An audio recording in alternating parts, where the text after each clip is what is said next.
యేసుక్రీస్తు ప్రభు ఈ లోకంలో జీవించిన దినాల్లో ఆయన శిష్యులతో చేసిన ఒక సంభాషణ ఇప్పుడు మనం చదువుకున్న వాక్య భాగంలో చూస్తున్నాం. ఆ conversation between Jesus and the people around him.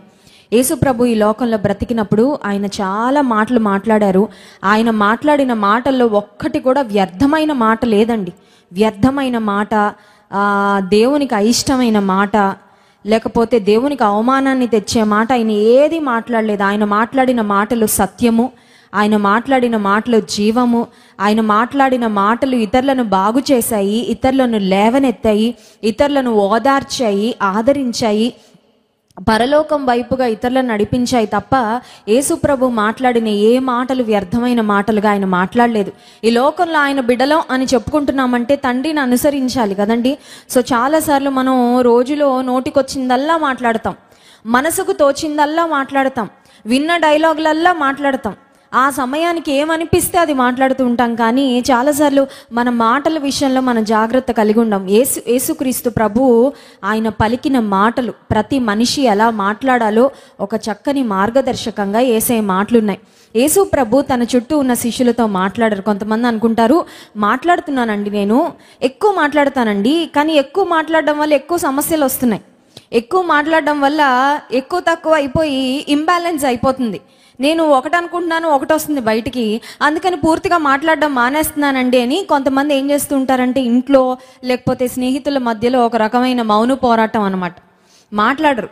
ఎందుకంటే నువ్వు అలా ఎందుకు మాట్లాడావు అని ఎవరైనా అన్నారంటే కోపం వచ్చేసి, నేను మాట్లాడితే మీకు ఇబ్బంది అయితే నేను అసలు మాట్లాడను అని నోరు మూసేసుకుంటారు. కానీ అవసరమైన దగ్గర నోరు తెరిచి మాట్లాడాలి. దేవుని వాక్యం సెలవిస్తుంది, వినుటకు వేగిరపడాలి, కోపపడుటకు మాటలాడుటకు నిదానించాలి అని యాకోబు పత్రికలో వాక్యం సెలవిస్తుంది. దేవుడు 2 చెవులు ఒక నోరు ఇచ్చాడు, అంటే ఎక్కువ వినాలి, తక్కువ మాట్లాడాలి. యేసుక్రీస్తు ప్రభువు మాట్లాడారు, అమూల్యమైన మాటలు మాట్లాడారు, అవసరమైన మాటలు మాట్లాడారు, సమయానుకూలంగా మాట్లాడారు, దైవ చిత్తానుసారమైన మాటలు మాట్లాడారు. యేసుక్రీస్తు ప్రభు తన శిష్యులతో మాట్లాడుతున్న ఆ సందర్భం యోహాను సువార్త 6వ అధ్యాయంలో మనం చూసాము. అప్పుడు పరిస్థితి ఏంటి అని ఆలోచిస్తే కొంతమంది శిష్యులు ఆయనను విడిచిపెట్టి వెళ్ళిపోయారంట. చూడండి 66వ వచనం. అప్పటి నుండి ఆయన శిష్యులలో అనేకులు వెనుక తీసి మరి ఎన్నడూనూ ఆయనను వెంబడింపలేదు. యేసయ్య దగ్గరికి రావడానికైతే గుంపులు గుంపులు వచ్చేవారు, వచ్చిన తర్వాత అద్భుతాలు పొందుకునేవారు, స్వస్థతలు పొందుకునేవారు, మేళ్లు పొందుకునేవారు, ఆశ్చర్యకార్యాలు చూసేవారు. అన్నీ చూసిన తర్వాత పొందుకున్న తర్వాత అమ్మో ఈయన మార్గం కొంచెం కష్టంగా ఉంది, ఇది చాలా స్ట్రిక్ట్గా ఉంది, ఈ మతం లేకపోతే యేసుక్రీస్తు ప్రభు చెప్పే మాటలు ఇంత డిసిప్లిన్ మేము ఫాలో అవ్వలేమని కొంతమంది వెనక్కి వెళ్ళిపోయారంట. వెళ్ళిపోతే యేసయ్య తన చుట్టూ ఉన్న శిష్యులను అడుగుతున్నారు 67వ వచనంలో, కాబట్టి యేసు మీరు కూడా వెళ్ళిపోవాలని ఉన్నారా అని 12 మందిని అడుగగా, సీమోను పేతురు, ప్రభువా ఎవని యొద్దకు వెళ్ళుదము, నీవే నిత్య జీవపు మాటలు గలవాడవు. యేసయ్య అడుగుతున్నారు, చుట్టూ చాలా మంది వెళ్ళిపోయారయ్యా, మీరు కూడా వెళ్ళిపోతారా అని యేసయ్య అడుగుతున్నారు. చూడండి, యేసయ్య ఇక్కడ మీరు ఉండాల్సిందే అని చెప్పినట్లు మనం చూడట్లేదు. ఆయనే నేనే మార్గము సత్యము జీవం అని చెప్పిన యేసయ్య బలవంతంగా ఆయన మార్గంలోకి ఎవరిని లాగలేదండి. He didn't force anyone to follow him, but he always gave an open invitation. యేసు ప్రభు ఎవరిని బలవంతంగా మీరు మార్గంలో ఉండాలి, పరలోకానికి ఇదే మార్గం కాబట్టి మీకు ఇంకా స్వాతంత్రం లేదు, లేకపోతే మీకు ఫ్రీడమ్ లేదని యేసుక్రీస్తు ప్రభు ఎక్కడా ఎవరిని నిర్బంధించలేదు. యేసయ్య అంటున్నారు, మీ చుట్టూ చాలా మంది వెళ్ళిపోయారు. యూజువల్గా మానవ మనస్తత్వం, మన టెండెన్సీ ఏంటంటే 10 మంది ఏం చేస్తే మనం అదే చేస్తూ ఉంటాం. అందుకనే గొర్రెల మనస్తత్వం అంటూ ఉంటారు కొన్నిసార్లు. 10 మంది ఏం చేస్తే అది కరెక్టేమో అనుకొని కొంతమంది వెళ్ళిపోతూ ఉంటారు. 10 మంది యేసు ప్రభుని విడిచిపెట్టారని 12 మంది మీరు ఉన్నారు, మీరు కూడా విడిచిపెట్టేస్తారా అని యేసయ్య అడిగితే అప్పుడు పేతురు చెప్పిన మాట, ఈరోజు నా మెసేజ్ యొక్క టైటిల్ అదే అండి. పేతురు ఇచ్చిన సమాధానం, పేతురు యొక్క ప్రత్యుత్తరం ఏంటి అని గమనిస్తే 68వ వచనం, సీమోను పేతురు, ప్రభువా ఎవని యొద్దకు వెళ్ళుదుము, నీవే నిత్య జీవపు మాటలు గలవాడవు. ఈ మధ్యాహ్న కాల సమయంలో యేసయ్య మన దగ్గరకు వచ్చి ఈ సూటి ప్రశ్న మనల్ని అడిగితే, నువ్వు కూడా విడిచిపెట్టి వెళ్ళిపోతావా? Do you want to leave me? నన్ను విడిచిపెట్టాలని మీరు అనుకుంటున్నారా? నా విషయంలో మీ తీర్మానం ఏంటి? నా విషయంలో మీరు తీసుకున్న డెసిషన్ ఏంటి అని యేసయ్య మనల్ని అడిగితే, పేతురులాగా మనం సమాధానం చెప్పగలిగితే నిజంగా యేసయ్య మనల్ని బట్టి ఎంతో సంతోషిస్తారు. మనం నిజంగా ధన్యులం కూడా. పేతురు అంటున్నాడు, మేము ఎవని వద్దకు వెళ్ళు. ఎక్కడికి వెళ్తామయ్యా? ఎక్కడికి వెళ్ళము, నీ దగ్గరే ఉంటాము. ఉదయకాల సమయంలో యేసయ్యతో మనం చెప్పాల్సిన మాట అదే, నా ప్రాణం ఉన్నంత వరకు, నీ మట్టిలో చేరే వరకు జీవించేదా యేసురాజా, ప్రేమించేదా యేసురాజా అనే పాట పాడుతుంటే చాలా మంచి పాట అది. ఎవని యొద్దకు వెళ్ళుదుము, నీ యొద్దే నిత్య జీవపు మాటలున్నాయి. You have the words of life, we would not like to leave you. ఏ కారణం చేత కూడా నిన్ను విడిచిపెట్టాలని మేము అనుకోవడం లేదు. విశ్వాస జీవితం అంటే ఏంటంటే ఎప్పుడో రక్షణ పొందానండి అని చెప్పుకోవడం కాదు. విశ్వాస జీవితం అంటే ఒకప్పుడు ఇటువంటి ఆధ్యాత్మిక అనుభవాలు నాకు ఉన్నాయండి అని చెప్పుకోవడం కాదు, కానీ అనుదినము యేసయ్యతో ప్రయాణం చేయడమే విశ్వాస జీవితంలో మనం ముందుకు వెళ్తున్నాము అనడానికి సాదృశ్యం. మార్కు సువార్త 7వ అధ్యాయము 24వ వచనం నుండి మనం గమనించినట్లయితే ఒక స్త్రీని మనం చూస్తాం. చూడండి, ఒక సమస్యతో యేసుప్రభు దగ్గరకు వచ్చింది. ఆమె మాట్లాడుతున్న మాటలు, యేసుప్రభు ఆమెతో ఏం మాట్లాడారో ఒకసారి గమనిద్దాం. మార్కు సువార్త 7వ అధ్యాయము 24వ వచనం. ఆయన అక్కడ నుండి లేచి తూరు సీదోనుల ప్రాంతములకు వెళ్ళి ఒక ఇంట ప్రవేశించి ఆ సంగతి ఎవనికినీ తెలియకుండా వలెనని కోరెను, కానీ ఆయన మరుగై ఉండలేకపోయెను. అందరం కలిసి చదువుదాం 25వ వచనం. అపవిత్రాత్మ పట్టిన చిన్న కుమార్తె గల ఒక స్త్రీ ఆయనను గూర్చి విని వెంటనే వచ్చి ఆయన పాదముల మీద పడెను. ఆ స్త్రీ సురోఫెనికయ వంశమందు పుట్టిన గ్రీసు దేశస్థురాలు. ఆమె తన కుమార్తెలో నుండి ఆ దయ్యము వెళ్ళగొట్టుమని ఆయనను వేడుకొనెను. ఆయన ఆమెను చూచి, పిల్లలు మొదట తృప్తి పొందవలెను, పిల్లల రొట్టె తీసుకొని కుక్క పిల్లలకు వేయుట యుక్తము కాదనెను. 28వ వచనం అందరం కలిసి చదువుదాం. అందుకు ఆమె, నిజమే ప్రభువా, అయితే కుక్క పిల్లలు కూడా బల్ల క్రింద ఉండి పిల్లలు పడవేయు రొట్టె ముక్కలు తినును కదా అని ఆయనతో చెప్పెను. అందుకు ఆయన, ఈ మాట చెప్పినందున వెళ్ళుము, దయ్యము నీ కుమార్తెను వదిలిపోయినని ఆమెతో చెప్పెను. This is an interesting conversation. గ్రీసు దేశస్థురాలు ఈమె అని దేవుని వాక్యంలో చూస్తున్నాం.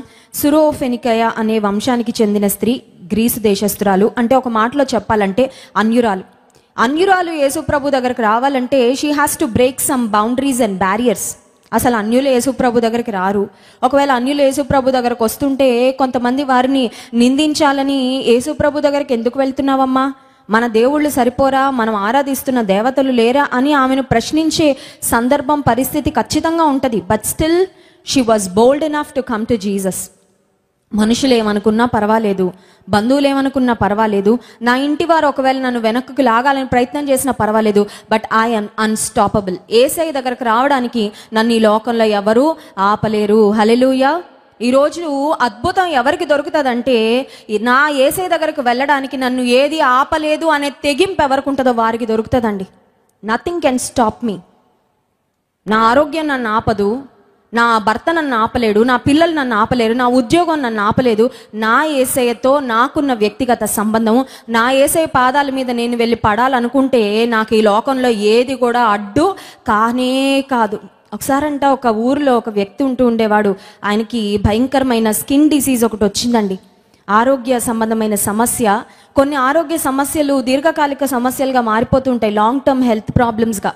ఏదో ఆరోగ్య సమస్య ప్రారంభమైన మొదటి దినాల్లో ఆ డాక్టర్ దగ్గరికి ఈ డాక్టర్ దగ్గరికి వెళ్తున్నప్పుడు ఏదో ఒక రకంగా బాగుపడతాము అని ఆశ ఉంటుంది, కానీ సంవత్సరాల తరబడి ఎంతమంది డాక్టర్స్ దగ్గరికి వెళ్ళినా, ఎన్ని మందులు వాడినా తగ్గకపోతే రాను పేషెంట్ ఎలా అయిపోతారంటే కృంగిపోతారు మానసికంగా.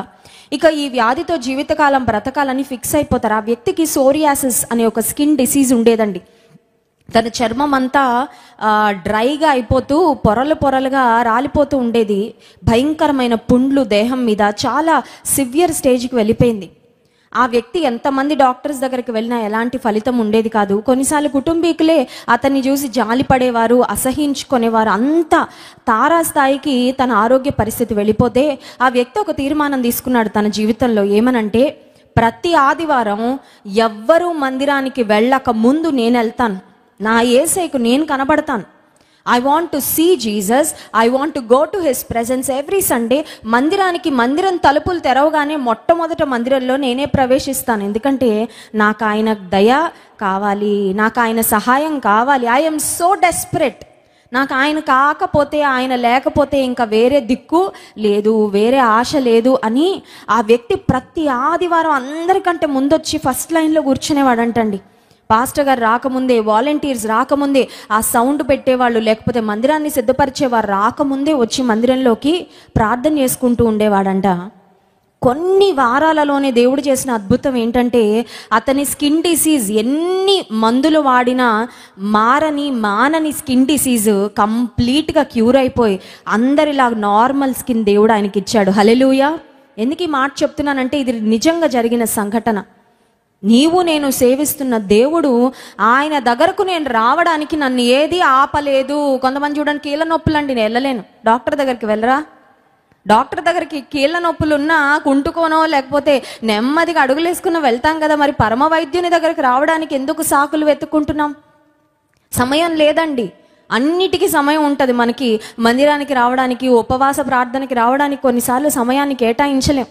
దేవుడికి అర్థమైపోద్ది, నువ్వు దేవునికి సమయం ఇచ్చేదాన్ని బట్టి దేవునికి మనం ఇచ్చే విలువ ఏంటో దేవుడు ఖచ్చితంగా లెక్క వేసుకుంటాడు. ఎందుకంటే మనం ప్రేమించిన వారికి ఎప్పుడు మనం సమయాన్ని వెచ్చించుకుంటాం, అవునా కదా? మనకి అవసరం లేని వాళ్ళు, మనకి ఇష్టం లేని వాళ్ళ కొరకు సమయాన్ని కేటాయించాం, కానీ మనం ప్రేమించే వారి కొరకు ఎప్పుడూ మనం సమయాన్ని కేటాయిస్తాము. దేవుడు కూడా గమనిస్తూ ఉంటాడు, నా కొరకు ఎంత సమయాన్ని కేటాయిస్తుంది, నా కొరకు ఎంత సమయాన్ని కేటాయిస్తున్నారు. అదే ఒక మాటలో చెప్పాలంటే that is an expression of our love towards God. దేవునికి ఒకవేళ మనం బహుశా అనుకోవచ్చు, నెలకొకసారి వచ్చి నేను మంచి కానుక వేసి వెళ్ళిపోతే దేవుడు ఆనందపడిపోయి ఉబ్బి తబ్బిబ్బి అయిపోతాడంటే కాదు. యాటిట్యూడ్ చూస్తాడు దేవుడు మనం ఇచ్చే అర్పణ కంటే. ఆయన కొరకు ఎంత సమయాన్ని వెచ్చిస్తున్నాం. ఈ సురోఫెనికయ వంశస్థురాలైన ఈ స్త్రీ దేవుని దగ్గరకు వచ్చింది, యేసయ్య దగ్గరకు వచ్చి అడుగుతుంది, నాకు కుమార్తె ఉందయ్యా, ఆ కుమార్తెకు దయ్యం పట్టింది. బహుశా మాంత్రికులు తాంత్రికులు అన్ని ప్రయత్నాలు చేసి ఉండొచ్చు, ఎవరి దగ్గర ఫలితం రాలేదు. ప్లీజ్ హీల్ మై డాటర్, నా కుమార్తెను స్వస్థపరచు అని అడగగానే యేసు ప్రభు చెప్పిన సమాధానం చూడండి, 27వ వచనం.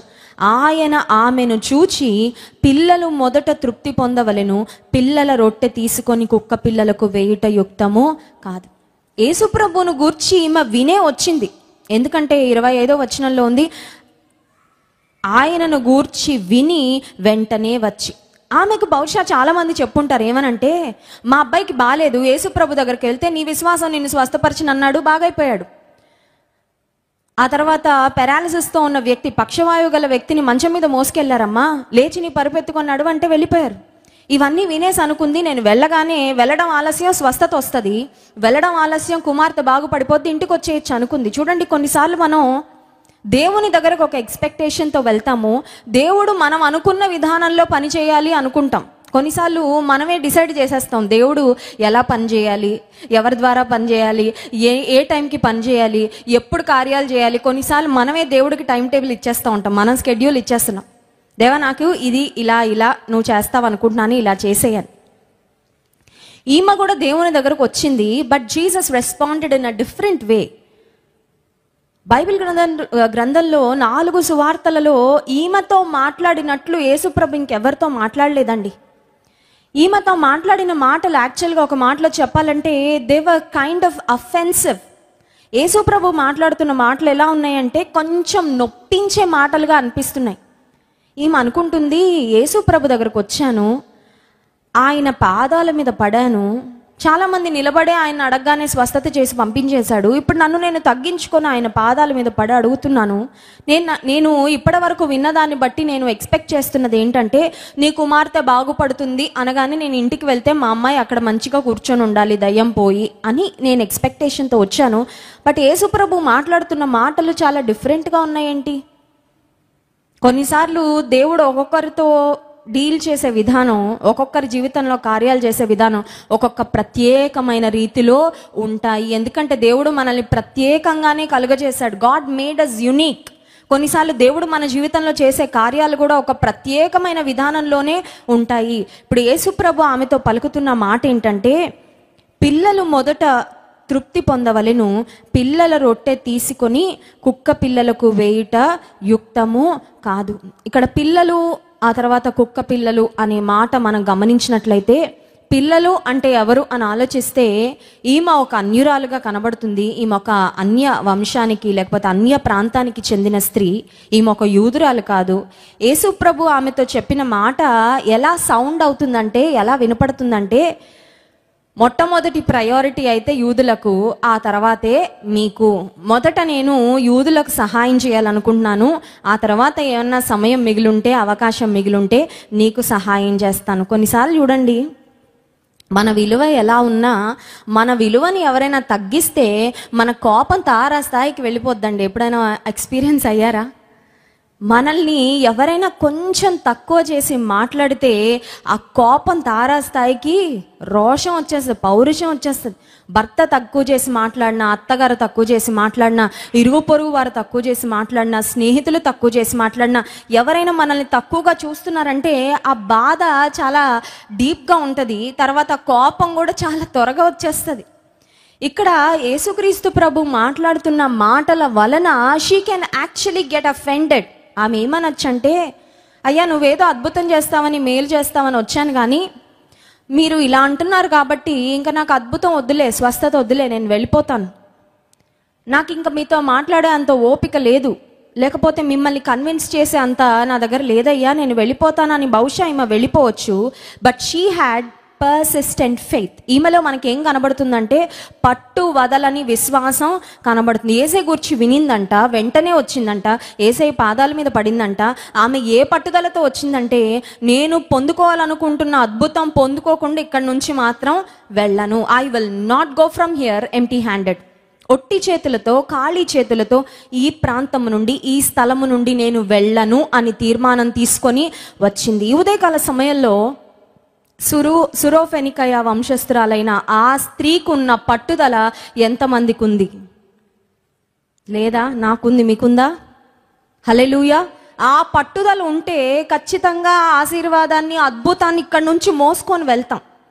నాకు ఇప్పుడే వద్దులేండి ఆశీర్వాదం, ఒక 6 నెలలు, 1 సంవత్సరం పాటు అడిగాక ఒక 5 సంవత్సరాలు అయ్యాక అప్పుడు పొందుకుంటానులేండి అనుకుంటే, నీ పట్టుదలను బట్టే కొన్నిసార్లు నీ జీవితంలో కార్యము జరుగుతుంది. She had persistent faith. ఆమెలో పట్టు వదలని విశ్వాసము మనకు కనబడుతుంది. ఇంకొక ప్రాముఖ్యమైన మాట ఏంటంటే 28వ వచనంలో, అందుకామె, నిజమే ప్రభువా, అయితే కుక్క పిల్లలు కూడా బల్ల క్రింద ఉండి పిల్లలు పడవేయు రొట్టె ముక్కలు తినును కదా అని ఆయనతో చెప్పాను. ఈమెలో నాకు ఇంకొక శ్రేష్టమైన లక్షణం కనబడుతుందండి. అదేంటంటే షీ ఈస్ నాట్ అఫెండెడ్. కొన్నిసార్లు చూడండి, మనం చాలా త్వరగా అభ్యంతర పడిపోతాం. అభ్యంతరము చాలాసార్లు ఈజీగా అఫెండ్ అయిపోతాం కదండి. నేను పలకరించానండి, సరిగ్గా పలకలేదు, ఇంకా వాళ్ళ ఇంటికి నేను ఎప్పుడూ వెళ్ళనండి. వాళ్ళు ఏ బాధలో ఉన్నారో, వాళ్ళు ఏ కష్టంలో ఉన్నారో, వాళ్ళు ఏ వేదనలో ఉన్నారు, బహుశా నేను చూడలేదేమో, నువ్వు అనుకుంటున్నావు నిన్ను చూసి కూడా నేను సరిగ్గా పలకరించడం లేదని. కొన్నిసార్లు మనం చాలా త్వరగా అఫెండ్ అయిపోతూ ఉంటాం, బాధపడిపోతూ ఉంటాం. ఈమె యేసు ప్రభు పలికిన మాటను బట్టి అఫెండ్ అయిపోయి వెళ్ళిపోలేదండి. అఫెండ్ అయ్యి వెళ్ళిపోయి ఉంటే జీవితకాలం అంతా దయ్యం పట్టిన కుమార్తెతో వేదన పడుతూ, వేదనతోనే ఆమె జీవితాన్ని ముగించాల్సి వచ్చేది. కానీ ఈమె షీ హ్యాడ్ అన్అఫెండెడ్ ఫెయిత్.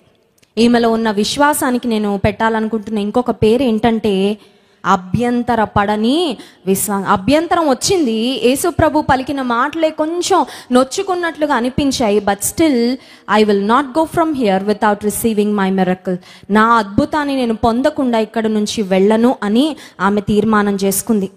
ఆమె అంటుంది, అయ్యా నిజమే, నువ్వు చెప్పిన మాటలో ఏమీ అబద్ధం లేదు, అసత్యం లేదు, నువ్వు సరిగానే మాట్లాడావు, యుక్తంగానే మాట్లాడావు అయ్యా. బల్ల మీద కూర్చున్న పిల్లలకు ముక్కలు ఉంటాయి, రొట్టె ముక్కలు, కానీ బల్ల కింద పడేవి కూడా కుక్కలకు దొరుకుతాయి కదా. Please give me a share. నాకెంతో కొంత నీ ఆశీర్వాదాలలో ఒక భాగం నాకు కావాలి. ఒక మాట చెప్పమంటారా మీకు? దేవుడు సున్నాలో 1000 ముక్కలు కోసి ఆ ఒక ముక్క పడేసినా మన జీవితం మొత్తానికి సరిపోతుంది ఆశీర్వాదం. హల్లెలూయా. దేవుని దగ్గర ఉన్న ఆశీర్వాదాలు, దేవుని దగ్గర ఉన్న జ్ఞానం, దేవుని దగ్గర ఉన్న సమృద్ధి ఎంత గొప్పదంటే ఆయన ఒక 100% మనకి ఇస్తే మన జీవితం నిండక్కర్లేదండి. నేను అనుకుంటాను ఆయన దగ్గర ఉన్న సున్నాలో ఇంత మొక్క పడేసిన మన జీవితం మొత్తానికి సరిపోతుంది. That is how much my God has. నా దగ్గర, నా దేవుని దగ్గర ఉన్న సమృద్ధి, నా దేవుని దగ్గర ఉన్న దీవెనలు అంత గొప్పవి. ఏమంటుంది, బల్ల మీద కూర్చొని ఫుల్ మీల్ తిన్న వాళ్ళ కడుపు ఎంత నిండుతుందో ప్రభువా, ఆ చిన్న రొట్టె ముక్క నాకు పడే చాలు. నా కుమార్తె ఆ చిన్న రొట్టె ముక్క పడేస్తే, కొంచెం దయ చూపిస్తే, కొంచెం నీ ఆశీర్వాదం ఇస్తే, చిన్న అద్భుతం చేస్తే నా కుమార్తె బాగుపడిపోతుంది.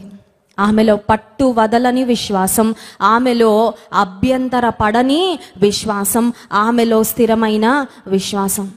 అన్యురాలుగా ఉండి నేను వచ్చాను, కానీ నాకు తెలుసు నా యేసయ్య నా పట్ల శ్రద్ధ కలిగి ఉన్నాడు. యోహాను సువార్త 10వ అధ్యాయము 16వ వచనం మనం గమనించినట్లయితే, అక్కడ యేసుక్రీస్తు ప్రభు తను గురించి తాను నేను గొర్రెలకు మంచి కాపరిని అని చెప్పుకుంటూ ఒక మాట పలికారు. చూడండి, యోహాను సువార్త 10వ అధ్యాయము 16వ వచనం.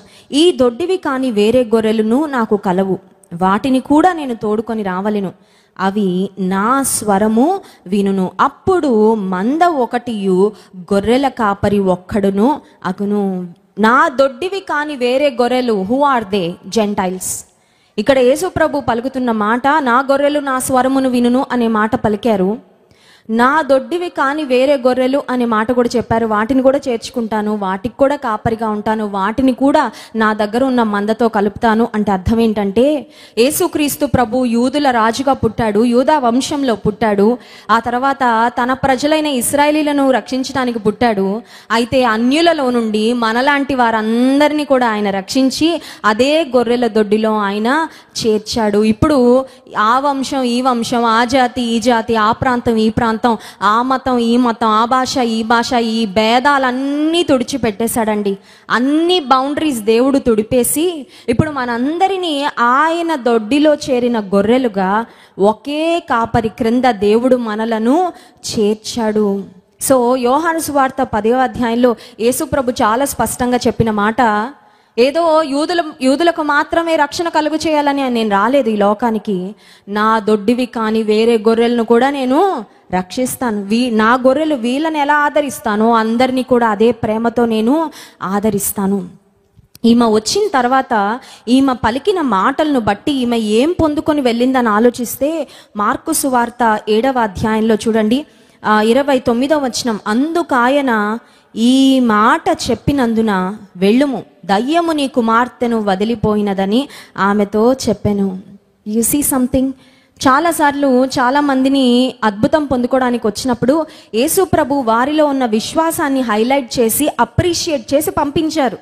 వారిలో ఉన్న విశ్వాసాన్ని మెచ్చుకొని పంపించారు. నీ విశ్వాసం గొప్పది అమ్మా, నీ విశ్వాసము గొప్పది, నీ విశ్వాసము ద్వారా ఈ అద్భుతాన్ని పొందుకుంటున్నావు అని దేవుడు మెచ్చుకొని పంపించిన సందర్భాలు ఉన్నాయి. కానీ ఈ సందర్భంలో మనం గమనిస్తే యేసే అంటున్నారు, నువ్వు పలికిన మాట చాలా బాగుంది. నువ్వు చిన్నబుచ్చుకోలేదు, వెంటనే కృంగిపోలేదు, వెంటనే నిరాశపడిపోలేదు, వెంటనే పట్టు విడిచిపెట్టలేదు, వెంటనే నా దగ్గరకు వచ్చి నన్ను విడిచిపెట్టి వెళ్ళిపోలేదు. కానీ బాగా మాట్లాడావు. You spoke well. నీ హృదయంలో ఉన్న విశ్వాసం చాలా స్థిరంగా ఉందమ్మా. ఈ మాట నీవు చెప్పినందున వెళ్ళుము, దయ్యము నీ కుమార్తెను వదిలిపోయినది. దేవుని దగ్గరకు వచ్చినప్పుడు అంట మన మాటలు జాగ్రత్తగా చూసుకోవాలంట. కొంతమంది మోకరించి నోటికి ఏమొస్తే అది చేసేస్తూ ఉంటారు. ఏదో ఒకటి, ప్రార్థన అంటే ప్రార్థనే కదండి, ఏదో ఒకటి చేసేద్దామండి, ఒక 5 నిమిషాలు చేసేస్తే అయిపోద్ది. కానీ దేవుని దగ్గరకు వచ్చినప్పుడు మన మాటలు చాలా జాగ్రత్తగా ఉండాలని ప్రసంగి గ్రంథంలో దేవుని వాక్యం సెలవిస్తుంది. ఏం మాట్లాడుతున్నావు నువ్వు?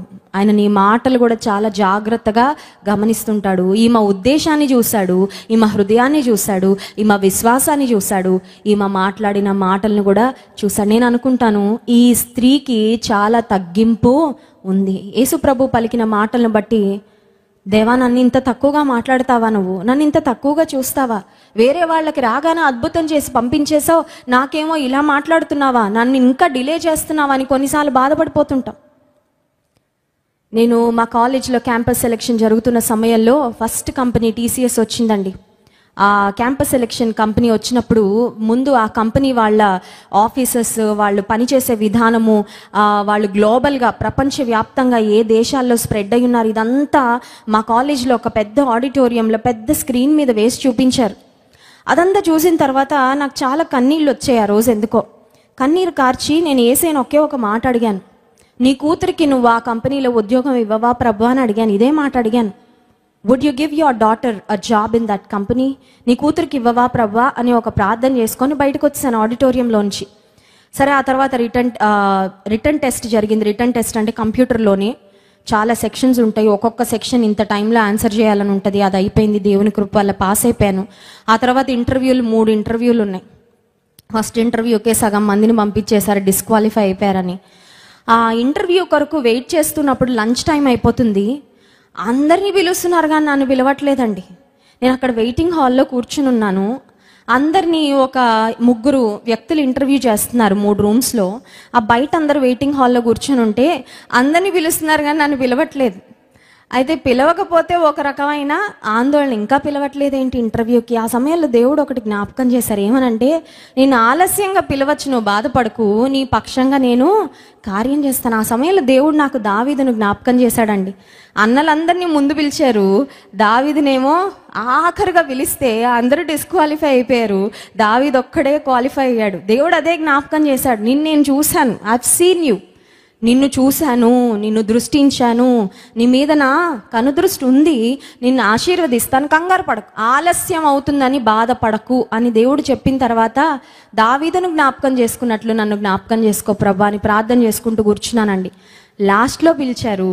దేవుని మహాకృప వలన చాలా తక్కువ సేపులో చాలా ఆనందంగా ఇంటర్వ్యూ చేసి చాలా త్వరగా పంపించేసి క్వాలిఫై చేసేసారు. హల్లెలూయా. ఎందుకు ఈ మాట చెప్తున్నానంటే, ఈమెకు అద్భుతం కొంచెం ఆలస్యం అయింది. యేసు ప్రభు ఒక సంభాషణ చేసి ఈమె మనసును, ఈమె ఉద్దేశాలను, ఈమె ఆలోచనలను గుర్తించి గమనించిన తర్వాత అద్భుతం ఇచ్చి పంపించాడు. కొన్నిసార్లు దేవుడు వెంటనే చేయగలడు అద్భుతం, కానీ ఆన్ పర్పస్ హీ డిలేస్. కొన్నిసార్లు దేవుడు చేయలేక కాదండి, ఇలా వచ్చి అడగగానే ఇక్కడే అద్భుతం పొందుకొని వెళ్ళిపోవచ్చు. ఆయన చేయగలడు, ఏమైనా చేయగలడు. కానీ కొన్నిసార్లు ఆయన ఆలస్యం చేస్తాడు. ఆయన ఆలస్యం చేయడంలో కూడా ఆయన ప్రేమ ఉంటుంది. హల్లెలూయా. మన విశ్వాసానికి పరీక్ష ఉంటుంది, మనం చెప్పుకోవడానికి ఒక సాక్ష్యము ఉంటుంది. కొన్నిసార్లు ఆలస్యం చేయడం వల్ల మన మనసులో ఏముందో దాన్ని బయటకు తీసుకొస్తాడు దేవుడు. హల్లెలూయా. ఆలస్యమైనా పర్వాలేదు ప్రభా, కొంచెము బాధపడినా పర్వాలేదు, కొంచెం నేను వెయిట్ చేయాల్సి వచ్చినా పర్వాలేదు, కానీ నాకు తెలుసు నాకు నువ్వు మేలు చేస్తావని. అన్య ప్రాంతము నుండి అన్యురాలుగా ఉన్న ఈ స్త్రీ యేసయ్య దగ్గరకు వచ్చింది, కానీ ఒక గొప్ప అద్భుతాన్ని పొందుకొని వెళ్ళింది. హెబ్రీ పత్రిక 10వ అధ్యాయము 35-36 వచనాలు ఒకసారి చదువుకుందాం. హెబ్రీ పత్రిక 10వ అధ్యాయము 35-36 వచనాలు. కాబట్టి మీ ధైర్యమును విడిచిపెట్టకుడి, దానికి ప్రతిఫలముగా గొప్ప బహుమానము కలుగును.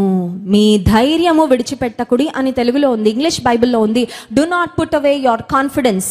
కాన్ఫిడెన్స్ వదలద్దు. ఏం కాన్ఫిడెన్స్? సెల్ఫ్ కాన్ఫిడెన్స్ కాదు.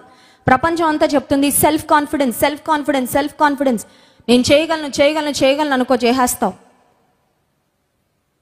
ఇది చాలా మంది ఫాలో అవుతుంటాను, కానీ the Bible talks about God confidence. Bible ఏం చెప్తుందంటే, దేవుని యందు ఉంచి నీ కాన్ఫిడెన్స్. మీ ధైర్యం విడిచిపెట్టద్దు. దేన్ని బట్టి ధైర్యము? ఎవరి మీద ధైర్యం? ఎవరున్నారనే ధైర్యం? దేవుడు ఉన్నాడనే ధైర్యం. ధైర్యాన్ని విడిచిపెట్టద్దు, దానికి ప్రతిఫలముగా గొప్ప బహుమానం. గొప్ప బహుమానం ఎలా వస్తుంది? సంపాదించుకుంటే వస్తుందా? కాదు. ధైర్యాన్ని విడిచిపెట్టకుండా ఉంటే వస్తుంది. ఇంకొక మాట కూడా ఉంది చూడండి, 36వ వచనం. మీరు దేవుని చిత్తము నెరవేర్చిన వారై వాగ్దానము పొందు నిమిత్తము మీకు ఓరిమి అవసరమై ఉన్నది. ఒకటి, don't cast away your confidence. మీ యొక్క ధైర్యాన్ని విడిచిపెట్టద్దు, విశ్వాసాన్ని విడిచిపెట్టద్దు. రెండవది, ఓర్పును కూడా విడిచిపెట్టద్దు. చాలా మంది ఆఖరు దాకా వస్తారు, ఇంకొక 2 రోజులు, ఇంకొక నెల ఆగితే అయిపోద్ది అద్భుతం, అక్కడ దాకా వచ్చి వెళ్ళిపోతారండి. ఓపిక లేక. లేదండి ఓపిక, ఇంకా ప్రార్థించే ఓపిక లేదండి అంటే ఇంకా నువ్వు పొందుకోలేవు. Definitely no. దేవుని కొరకు ఎదురు చూసే ఓపిక లేదండి, దేవుని కార్యాల కొరకు కనిపెట్టే ఓపిక లేదండి. మీకు ఓరిమి అవసరం. వాగ్దానాల్లో స్వతంత్రించుకోవాలంటే మీకు ఓరిమి అవసరమై ఉన్నది. ఈమె ఈ సురోఫెనికయ వంశానికి చెందిన స్త్రీ ఓర్పు కలిగి ఓరిమితో దేవుని నుండి మేలును పొందుకొని వెళ్ళి, and she had confidence, she had absolute confidence. యేసు ప్రభు కొంచెం ఇబ్బందికరంగా మాట్లాడుతున్నట్లు నాకు అనిపిస్తుంది, కానీ నాకు మాత్రం ఆయన మీద నమ్మకము పోవడం లేదు. నేను నమ్మకాన్ని మాత్రం కోల్పోను. ఆయన ఖచ్చితంగా నాకు మేలు చేస్తాడు. ఈ ఉదయకాల సమయంలో కూడా దేవుని వైపు చూద్దాం. అచంచలమైన విశ్వాసం, పట్టు వదలని విశ్వాసం, అన్అఫెండింగ్ ఫెయిత్, అభ్యంతర పడని విశ్వాసము, బౌండరీస్ దాటి నథింగ్ కెన్ స్టాప్ మీ. నా యేసయ్య పాద సన్నిధిలో నేను గోచాడడానికి, నా యేసయ్య పాదాలను గట్టిగా పట్టుకోవడానికి నన్ను ఈ లోక సంబంధంగా ఏ పరిస్థితి కూడా ఆపలేదు. ఏదైనా వదులుకుంటాను, నా యేసయ్య సన్నిధిని మాత్రం నేను వదులుకోనని పట్టు వదలని విశ్వాసము, అచంచలమైన నమ్మిక దేవుని ఎడల మనం కలిగి ఉంటే ఖచ్చితంగా అద్భుతాన్ని పొందుకుంటాం. అట్టి కృప దేవుడు మనకి దయచేయునుగాక. ఆమేన్. కళ్ళు మూసుకోండి, చిన్న ప్రార్థన చేసుకుందాం. పరిశుద్ధుడా మహోన్నతానికి స్తోత్రాలు.